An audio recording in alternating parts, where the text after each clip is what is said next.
जहां एक तरफ मौसम का पारा चढ़ा हुआ है, वहीं दूसरे तरफ पंचायत चुनाव की राजनीति की जो पारा है, राजनीति का जो पारा है वो भी चरम पे है।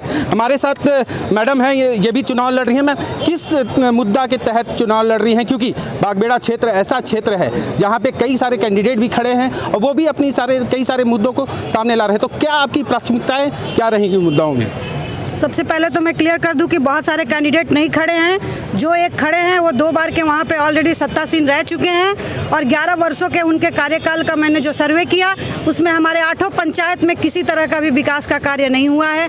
चाहे वो जल प्रबंधन का काम हो, चाहे वो कचरा प्रबंधन का काम हो, चाहे शिक्षा के दृष्टिकोण से देखिए, चिकित्सा के दृष्टिकोण से देखिए, कुटीर उद्योग के दृष्टिकोण से देखिए, कहीं भी किसी क्षेत्र में किसी तरह का काम नहीं हो पाया है। और इन्हीं सब मुद्दों को आगे बढ़ाने के लिए, क्षेत्र का विकास के लिए मैंने इस चुनाव को लड़ने का, और ये चुनाव मेरा लड़ना नहीं है, मेरे साथ सारे लोग इस चुनाव को लड़ रहे हैं और ऑलरेडी हमको लगता है कि ये चुनाव हम लोग जीत चुके हैं। जनता का तो समर्थन आप देख ही चुके हैं हम लोग, क्योंकि इतना अपार भीड़ और के साथ आप यहाँ पहुँची हैं। तो जनता का कितना समर्थन है? क्योंकि जनता में भी आक्रोश है, जो पूर्व के वहाँ पे थे उनके साथ भी बहुत सारा आक्रोश है, क्योंकि जैसे आपने बताया कि कई सारा काम उन्होंने नहीं किया है। तो क्या मेन काम जो है क्या उन्होंने पूरा नहीं किया है और आप क्या काम करेंगे?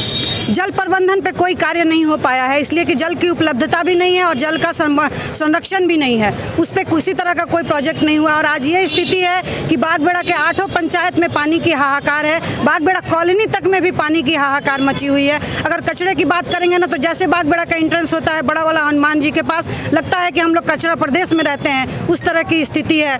और पूरे 8 पंचायत में एक छोटी पुस्तकालय भी नहीं है जहाँ बच्चे थोड़ी देर पढ़ाई कर सके और हमारे नवयुवकों में पठन पाठन का माहौल बन सके, ऐसी भी कोई व्यवस्था नहीं है। नवयुवकों के लिए, लड़कियों के लिए, युवतियों के लिए किसी तरह का कोई प्रबंध नहीं है।